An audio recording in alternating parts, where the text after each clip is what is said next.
Good morning guys, Teacher A here and welcome to Guro Pinoy sa Amerika. So for today, ipagpapatuloy lang natin ang ating discussion about addition and subtraction of polynomials. Learning task number 2, which is about evaluating algebraic expressions. So sa learning task number 2, ang instruction ay evaluate the algebraic expressions. Let A is equal to 4, B is equal to negative 5, C is equal to 0.6, X is equal to negative 3, Y is equal to 0.4, and Z is equal to 1/2. So sa lesson na to, we will only follow two simple steps. Okay? So sa pag-evaluate ng algebraic expressions, ang unang step na gagawin ay substitute the values of the variables. Ibig sabihin, lahat ng letters, papalitan natin siya ng mga corresponding numbers nila. Halimbawa, kung ano ba yung naka-assign kay A, kay B, kay C, papalitan natin siya. Okay? And then number 2 is solve. Since puro numbers na siya, isosolve na natin following the PEMDAS rule. Which means, parenthesis muna, kung merong grouping symbols na involved. Then E, exponent, evaluate natin yung may exponent. And then multiplication and division, whichever comes first from left to right. And then addition and subtraction yung last. Okay? Same thing, whichever comes first from left to right. Okay? So let's start with example number 1 sa inyong module. So we have here 3ABC plus BC minus A. Again, ang first step natin, palitan natin lahat ng letters ng mga corresponding values nila. So magiging numbers na siya. So si 3, nasa given na yan. So lagyan ko ng equals. So kapihin ko si 3 kasi nandiyan na siya. A natin is 4. B natin is negative 5. And then C is 0.6. And then plus B, ang B natin ay negative 5. And then C, ang C natin ay 0.6. And then minus A. So minus our A is 4. Yan ang ating first step. So puro numbers na siya. This time, i-solve na natin following the PEMDAS rule. So, itong mga to, kapag parentheses, ibig sabihin, minumultiply sila. Sa lesson na to, hindi tayo gumagamit ng X to denote multiplication. Kasi ang X ay variable. So, kapag magmumultiply tayo, parentheses ang gagamitin natin. So, ito, pwede natin i-multiply na sabay. Ito, pwede na rin natin i-multiply kasi separated naman sila ng plus sign. Okay? So, we have here 3 times 4 ay 12 times negative 5 ay negative 60 times 0.6 ay negative 36. Tama ba? Yes. So, negative 36. And then plus negative 5 times 0.6 ay, so 5 times 6 ay 30. May isang decimal place. So, that's negative 3 na lang. Since double sign tayo, isang plus, isang negative, i-enclose natin sa parenthesis si negative. Yan, para hindi magkakagulo yung dalawang sign. And then, copyahin si minus 4. Yan. And then, this time, meron tayong plus and minus. So, pwede natin siyang isolve ng from left to right. So, we have here, negative 36 plus negative 3, rule in adding integers. Same sign sila, parang negative. Add the numbers, copy the common sign. So, 36 plus 3 ay 39. Both negative, so negative ang sagot. And then, minus 4. Yan. Now, 39 minus 4, again, rule in subtracting integers ay kopyahin ng first. Change, so KCC, keep, kopyahin lang siya. Change yung sign, magiging plus. And then change yung second, kukunin yung opposite. So this is positive 4, magiging negative 4. And then add following the rules in adding integers. Nakapagpareho ng sign, i-add, kokopyahin yung common sign. Pag magkaiba, isusubtract. So since pareho sila ng sign, therefore i-add natin sila. 39 plus 4 is 43. Copy the common sign, which is negative. So therefore, ang value ng number 1 ay negative 43. Okay? Ganun lang kasimple. Next, number 2. So, number 2, we have bxy plus 5ab minus ay. So, yun pa rin ang 2 simple steps natin. First step, plug in the value of the variables or substitute the value of the variables. So, si b, siya ay negative 5. So, palitan, negative 5. Kapag ang mga letters magkakadikit na ganyan, that means minumultiply sila. So, this is b times x times y. So, times, si x natin ay negative 3. And then, si y natin ay 0.4.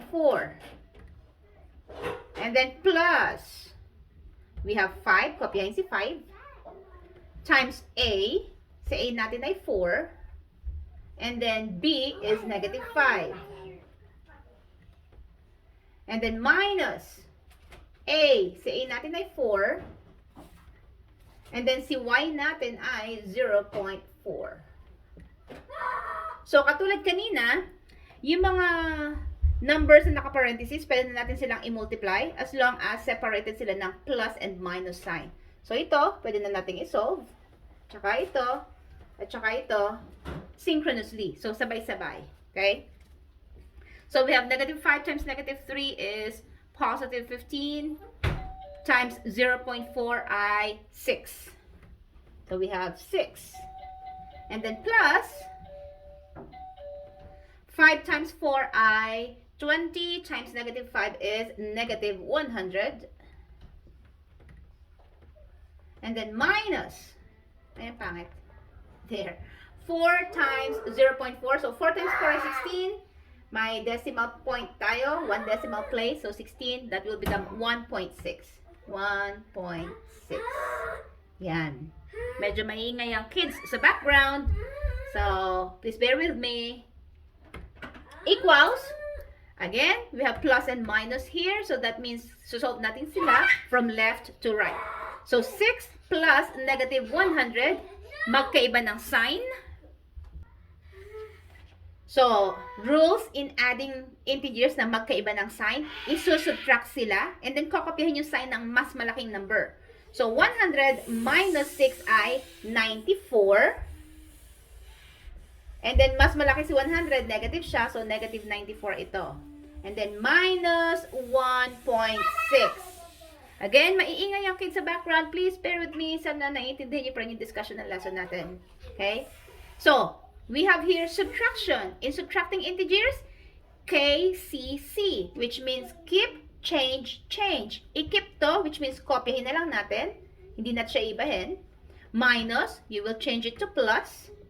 Positive 1.6, that will become negative 1.6. Now, they're both negative. Following the rules in adding integers, i-add sila, kokopyahin yung common sign. So, 94 plus 1.6 ay 95.6. Both negative, so therefore, the answer is also negative. So, yung value ng number 2 ay negative 95.6. Okay? Let's move on sa ating... So, i-skip ko na ibang numbers para i-try nyo gawin on your own. So, I'm going to move on with numbers 6 and 7. Okay? So, number 6 na tayo. So, ang given for number 6 ay 3x squared plus 2xy minus 3ab quantity squared. Again, first step, substitute the values of the variables. Ibig sabihin, papalitan natin sila ng mga numbers na naka-assign sa kanila. So, we have 3, kopyahin. X, ano si X? Si X ay negative 3. And then, naka-square siya. So, square natin to. Okay? Then, plus 2. Kopyahin si plus 2. Palitan na naman yung mga letters dito, yung mga variables. X is negative 3. And then, Y is 0.4. And then, minus 3. So, minus 3. And then, change ko ito sa bracket kasi dalawang parentheses tayo. Si A natin ay 4. Si B natin ay negative 5. And then, yung product nila, naka-raise sa 2. So, yan. Na-exponent ulit tayo. So, paano to? So, since naka-separate naman sila, hiniwalay sila ng plus and minus sign, pwede nating isolve to, yung may exponent, i-evaluate natin, and then yung nasa loob ng grouping symbol. Okay? And then ito, pwede na rin natin itong isolve ng sabayan sa kanila. Kasi hindi naman maaapektuhan dahil nga nakahiwalay sa plus at sa minus. Okay? So we have, habang ini-evaluate ko to, kukopyahin natin si 3. Negative 3 squared, ibig sabihin negative 3 times negative 3, that will give us 9. So medyo maingay pa rin ng mga kids. Sorry about that. And then, plus, we have here 2 times negative 3 is negative 6. So negative 6 times 0.4. So negative 6 times 4 ay negative 24. Eh may decimal point tayo. So magiging negative 2.4 na yan. Negative 2.4. And then copyhin ko si negative 3 or minus 3. I-multiply ko muna to. 4 times negative 5 ay negative 20 and then squared. Yun siya. Okay? So again, habang ini-evaluate ko to, pwede ko na isolve to kasi nakahiwalay siya sa plus sign. Okay? So we have here 3 times 9 ay 27. Then copyhin ko na to. Plus negative 2.4. And then minus 3. Negative 20 squared means negative 20 times negative 20. So that will give us 400. Yan. So, addition na lang to. Multiplication yun. Uunahin natin yung pag-multiply, of course. So, kopyahin ko to. 27 plus negative 2.4. And then, negative 3 times 400 is negative 1,200. Mental math na lang, guys. 3 times 4 ay 12. Idikit natin yung dalawang zeros. Okay? Now, we have here plus and minus. So, pwede natin siyang isolve from left to right. So, ito muna. Paano mag-a-add ng magkaibang ng sign? Again, pag magkaiba ng sign, isusubtract. So, 27 minus 2.4, that will give us 24.6. Positive, negative. Ano yung mas malaki sa dalawa? Mas malaki si 27, positive siya. So, positive yung sagot. And then, so, nasolve ko na to. Kopyahin ko si minus 1,200. Again, subtraction. So, subtract natin. 1,200 minus 24.6. That will give us 1,175.4. Positive, negative. Mas malaki si 1,200. Negative siya. So, therefore, ang ating final answer ay negative. So, yung value ng number 6 ay negative 1,175.4. Okay? So, move na tayo sa ating last example, which is number 7. And then the rest, pakigawa nyo na lang, following kung ano yung ginawa natin sa ating 4 examples. 2 simple steps. First step, plug in or substitute the value of the variables. And then second is solve following the PEMDAS rule. Okay? So, number 7. Okay, number 7 is a long work. Masyado siyang mahaba. So, ang given natin is 25 minus 2x squared y plus 3a squared b minus az squared. Again, first step, plug in or substitute the values of the variables. So we have here equals 25, kopyahin, minus 2, kopyahin, and then x. What is the value of x? That is negative 3, quantity squared. And then y, what is our y? That's 0.4. And then plus, kopyahin si 3, and then a squared. Si a ay 4, so that's 4 squared. Okay? And then b. Si b natin ay negative 5. Minus a. Si a uli natin ay 4. And then z squared. Si z natin ay 1/2. I-square natin siya. There. Okay? So, ayan. Napalitan na natin ang numbers. Second step. Solve. Following the PEMDAS rule. So, marami tayong mga naka-raise na exponents. I-evaluate muna natin sila. So, eto. Ayun. Tsaka ayun. So, habang ini-evaluate natin yung mga naka-raise sa sa given exponent, kopyahin natin yung ibang numbers. Okay? So, 25, kopyahin. Minus 2 times negative 3 squared means negative 3 times negative 3, and that is equal to 9. And then times 0.4. And then, plus 3, kopyahin. 4 squared means 4 times 4, and that is 16. And then, kopyahin ko si negative 5. Then, kopyahin ko rin si minus 4. And then, 1/2 squared means 1/2 times 1/2. Paano ba ni-square yung fraction?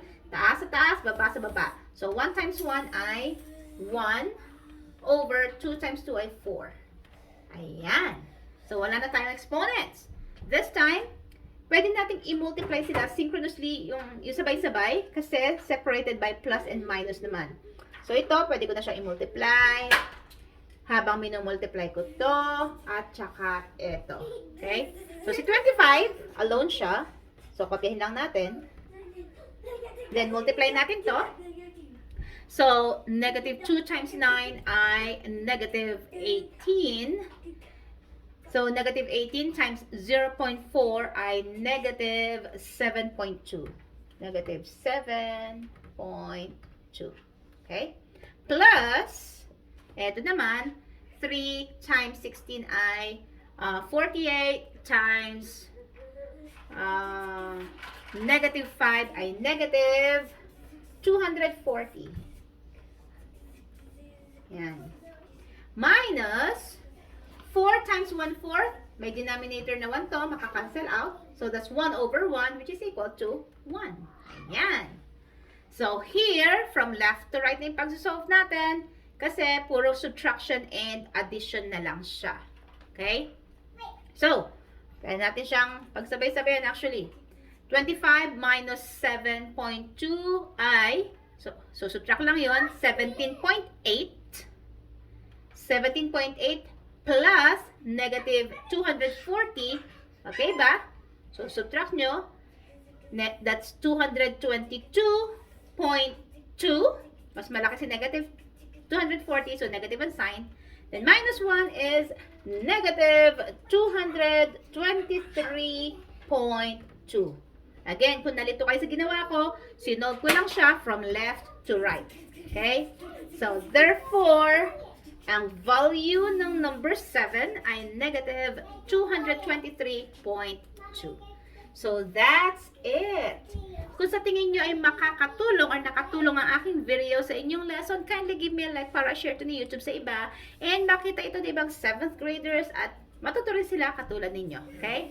So, that's it for today. If you are not yet a member of my community, I'm inviting you to please subscribe kay Teacher A, Gurong Pinay sa Amerika. And also, pakilike na rin ang aking FB page with the same name, Gurong Pinay sa Amerika by Teacher A. And I assure you, hindi kayo magsisisi kasi pwede kayo magtanong sa akin, pwede nyo akong i-PM ng mga modules nyo, ng mga activities nyo, na gagawa natin ng tutorial video. Okay? So, see you on my next video. Paalam!